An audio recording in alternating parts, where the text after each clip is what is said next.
Assalamualaikum students. Today we will discuss about the hydration of alkynes.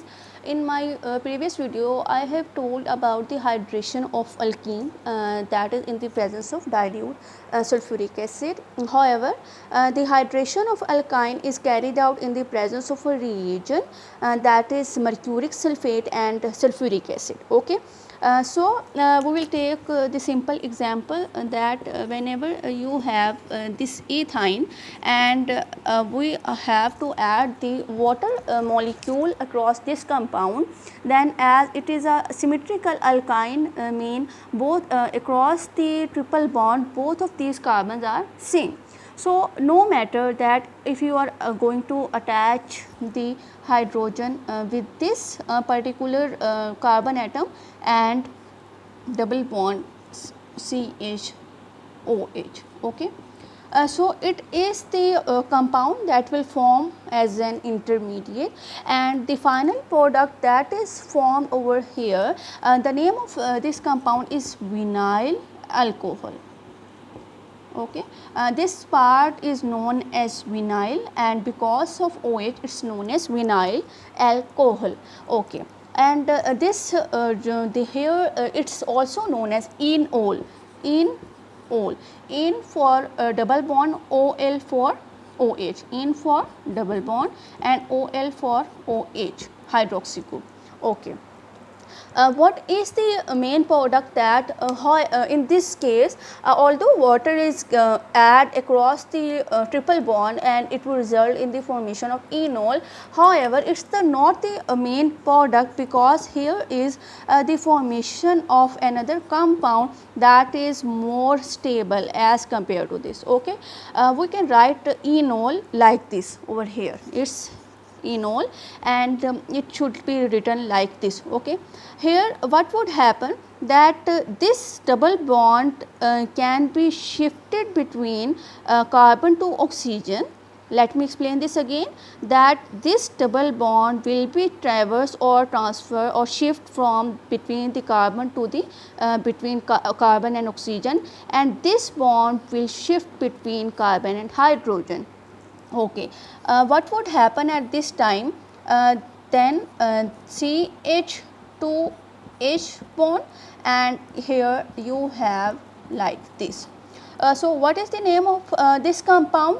You can write down it like this, that CH3. Okay. This compound is known as acetaldehyde.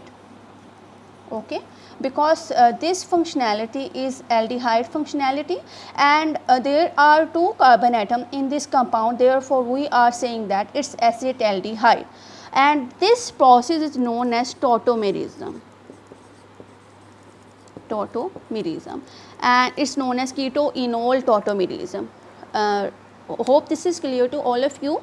And let we take another example, that if you have substituted alkyne, then at that time what would happen?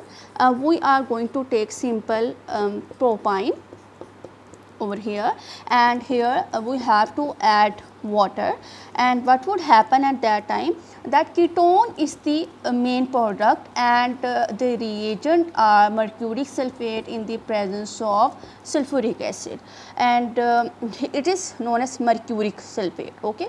And the main compound over here is ketone rather than aldehyde. So, why this product is formed? That is because of the stability of this carbonyl compound, and it is known as ketone because it is having this cross carbonyl. We have two alkyl group, therefore it is known as ketone, and the name of this ketone is basically the acetone. Okay. Let us start its mechanism. CH3 bond C, triple bond CH, and unsymmetrical reagent we are going to add across it, and what it will result in the formation of C and OH over here, and doubly bonded CH2. It is also known as enol. Got it? So, in the next step, this enol will undergo the rearrangement process, that this bond between the carbon to carbon bond will shift between carbon to oxygen, and oxygen to hydrogen bond will shift between carbon to hydrogen. Okay, and this process is known as tautomerism process. Okay, it will result in the formation of this compound, and both of these compounds are same, irrespective that in the central carbon atom we have doubly bonded O at the upper side, and here we have doubly bonded O at the lower side. It doesn't matter, both of these compounds are same, that name is acetone. Okay, hope this reaction is clear to all of you, and it's very simple mechanism to follow for the addition of water across the alkynes. Thank you.